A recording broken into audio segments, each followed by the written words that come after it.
Hello, everyone. This is Ken Hardison, and I have the pleasure today of having Ken Levan, a successful lawyer from down in Fort Lauderdale, Florida, who is the guru on law office management.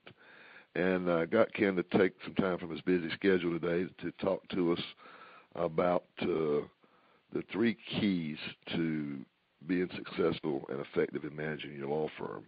And the reason I wanted to talk to Ken today is this was leading up to a one-day event that we've got coming up, sponsored by PIMA, on effectively managing your law practice.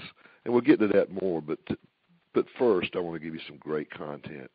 And so, Ken, most lawyers are just also worried about getting cases in. And what I've found over the years is when I do my consulting is that a lot of times they're not ready for the marketing because they don't have the infrastructure, they don't have the management systems and all that, and they just don't know how to manage volume if they get it in.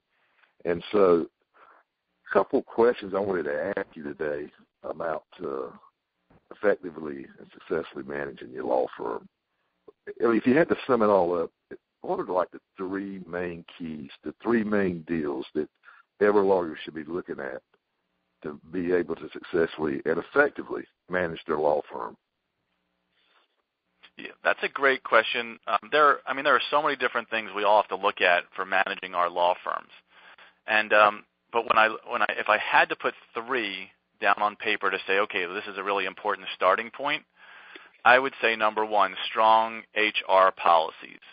I think that a lot of companies take them for granted, and that will be number one. Number two would have to be, really setting benchmarks, which benchmarks are performance indicators so that we can track our staff members, but benchmarks are critical as well. And then I think that consistently reevaluating your staff is a must-do, because as you grow, as you're in business longer, you want to continue to increase the pay of your staff members, and before you know it, your pay is double what it was 5 or 10 years ago, and you're doing the same routine or the same functionality for all those staff members. Right. So when you talk about like strong HR policies, so do you have to be a certain size? And when you say HR, human resources, what does that entail? Strong HR policies. So strong human resource policies. It's whatever your style is, and every company is different, right? Whenever you do your consulting or I do my consulting, we look at what is that owner's goal in setting up their company. And some owners like myself, I'm requiring my staff to be extremely diligent, 95% of the time. I understand they're not going to be productive 100% of the time, but I want my team, working with their heads down and, doing what they're supposed to do. Whereas other employees want more of a casual work environment. They want people to have a great work lifestyle. And it really depends on what that owner is willing or wants to, set up their company, set up HR policies. So, my preference is making sure that everyone's diligently working and that I hire staff members that really want to work hard. I don't want people that want to roam around and take a lot of breaks. Yeah. So I guess the starting point that would be like an employee manual, rules and regulations, policies, yeah. And what can you wear in the office? What time? What kind of breaks can you take? What's your rule on tardiness? Things like that. Time off. Yeah. Yeah, exactly. I put those into a slightly different category. I definitely HR manual is part of that whole HR policy umbrella, and we're going to talk about that a lot in the A to Z Blueprint meeting that we have. But yes, if someone can't fall within the basic HR policies or human resource employee manual, right, that's not the type of employee that you want to let remain in your company, because it's going to throw off all the different aspects of the other employees' productivity, ability to attend work on time and take breaks. So that is number one, right? You'd want to have a nice, strong employee manual. But aside from the employee manual is just the staff itself. A lot of people talk about motivating staff members all the time and setting up all these different functions to keep your staff motivated.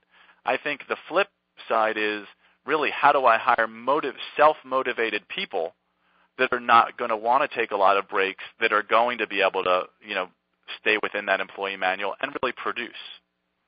Right. And they're a little, they're a little different.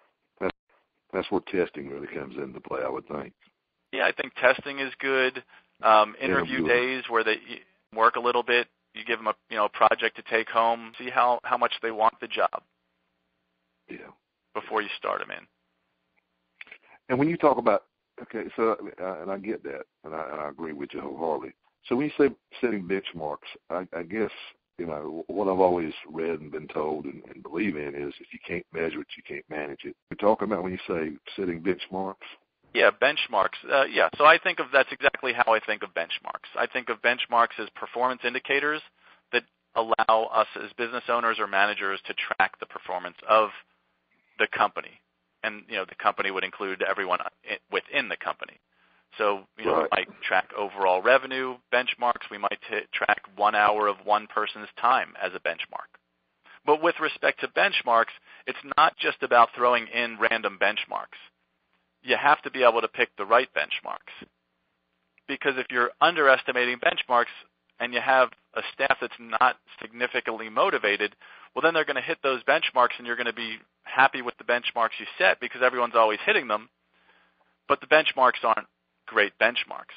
So whenever you might set a benchmark, I would set an overreaching benchmark rather than an accomplishable benchmark. Right. We're going to talk about that for a lot of time during the A to Z blueprint. I think that's one area where you can save 25% on a lot of staff members' time in the office and really get them to maximize their productivity. And when you say reevaluating your staff, I know at my office I try to do, and probably it's not going to be as much as you would say was needed, and I'm interested in your, and you can be very frank with me. As long as everybody's doing their job, and my benchmark, my performance indicators are indicating they're doing, satisfactory. I usually do an evaluation twice a year on each employee. I try to do it every 6 months. But I'm sure. But if I'm having problems or issues, then of course I want to be doing a lot more active reevaluate. Is that the type of thing you're talking about, or you just talk about reevaluating the work, or reevaluate their whole job performance? I mean, or is it more micro or more macro? I guess is what I'm trying to ask. Yeah, it's. I think on this one, the consistently reevaluating your staff, you covered all of them, or most of the things that we would reevaluate. So yes, I agree with a semi-annual review and an annual review. Maybe even just an annual review is fine.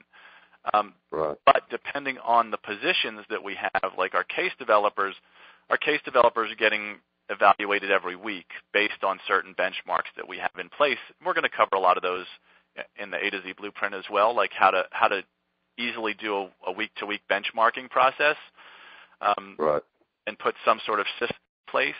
So they would get a stacking evaluation every week, and then every month they might get a formal evaluation.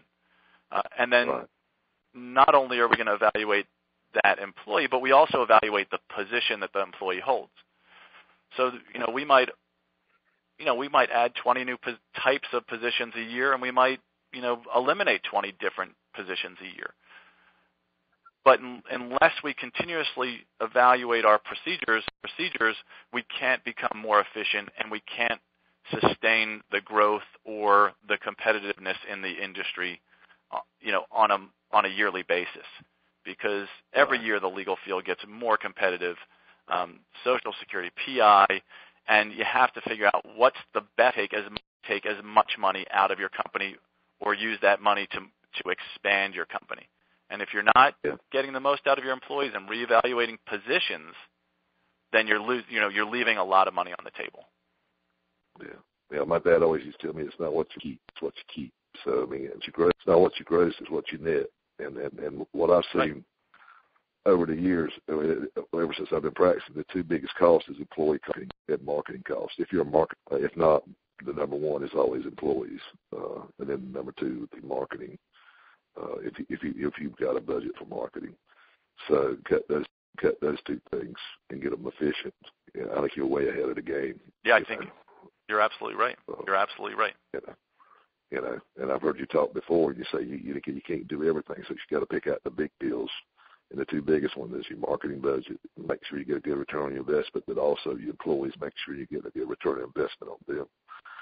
And that's why most lawyers, I think, really don't get it or really drop the ball, don't know how to, because they didn't teach it to us in law school. And a lot of them are like me. I didn't get a business degree before I went to law school. I got a government-free law, political science. What is that going to tell me about managing a law firm? So my big question to you is, what do you think is the biggest mistake you see lawyers make when they're trying to manage their law firm? That's a tough question because I've seen a lot of different mistakes out there. I mean, we all make mistakes, on a daily basis all the time, right? Every one of us does it. I do, we all do. The question is, what's the biggest mistake? Sometimes I see lawyers jump into practice areas and they don't ask for help, or they don't get, proper guidance, which is strange, because whenever I try and start something, I try and get as much information as I can, and I try and talk to the people that are the best at it in their industries. And, whenever we started our business, that's how we really started. We became experts at that one thing or two things. And then as we grow, we kind of get a little looser. I'm all up for diversification. I think it's very important for all of us. But at the same time, when you're diversifying, get the assistance from experts that can make sure that you succeed at that additional practice area that you're going into. Yeah. What I always say is, it's a good thing to learn from your mistakes, but it's a hell of a lot better to learn from somebody else's mistakes. Right. A lot cheaper too. Right. You know what I'm saying? Yeah. Because there's, and that's one of the great things about PILMA is, and the masterminds. You're in one of our masterminds, and deal is we can shortcut a lot of this because we sit there and talk to people that are trying these, like you're doing the veterans, and I know some of our members are going to you to get help because they want to set up a veterans practice, but they're smart. They're going to use somebody that's got a proven track record and knows how to set it up, and knows the pitfalls. And you've been there. You went there and went. Even though you probably went out and got other people to try to help you when you started yours, I'm sure you found stuff that they didn't tell you, and you learned things, and you're probably a little sharper than the most average guy on far as managing and setting up the processes. I'm sure you've learned new stuff and figured out how to make it more efficient. So, yeah, I agree with you. I think I see that all the time. People just jumping into deals. And I'm going to be honest with you, I used to be the same way, but I'm a lot more cautious about just jumping in something. I really want to find out about it and figure out the good and the bad, and then see if I can find somebody that I can help me that's already done it, been there and done it. So that's great advice, Ken. Ken, I want to thank you. That was such valuable information. But, there's so much more out there. I mean, and the event that we've got going on March 6th down at Fort Lauderdale that you've agreed so graciously to help with and share your secrets, it's going to be a mind blower, because you talk about things, you're going to talk about things about like onboarding and training and how to hire people and how to hold people accountable and how to, all about motivation and what it takes or what it doesn't take to motivate. And, the big deal, and I'm going to be sharing some things that I've learned over the last 32 years too in managing. And management can be taught. I mean, and being a good leader can be taught. I think some people say, well, I'm just not the management type, Well, if you're not, you better find somebody that is. Come down here to Florida to learn this stuff, because what I've learned over the last 32 years is,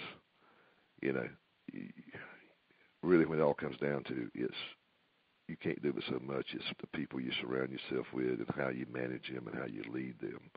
And if you can come down to this event, you're going to learn how to do that. But then what's so more important is all the forms that we're going to be giving away. I've got 32 years worth of forms that I've built up over the years. Ken's got over 10 years of these forms and checklists and templates on how to use stuff that will save you thousands, tens and tens of thousands of dollars. So just the price of $597 is hell. The templates themselves are worth more than that. So I encourage you. We're already 50% sold out. We only have like 25 more spots. If you have any inkling that this would be something to be of interest to you, you need to go to our website, azlawblueprint.com, or you can call up here at PILMA at 800-497-1890. That's 800-497-1890. And I would tell you to do it quickly because this thing is really selling fast. And also, folks, don't forget that with everything that we do here at PILMA, it's backed by my 100% ironclad guarantee, which is if at the end of the day you're not completely satisfied, I'll give you all your money back, plus up to $500 of documented travel and lodging expenses, because I want it to be of value to you. I don't want everybody to walk out from anything I've ever done and say they didn't get at least 10 times what they spent as far as value back on their investment. So there's no excuse not to do it. Act now. Again, Ken, I thank you, and I hope everybody got something great out of this today. And if you even want more, then, like I say, go to the azlawblueprint.com, azlawblueprint.com. Well, thank you very much, Ken. I appreciate it. Thanks. This is Ken Hardison, dedicated to your success.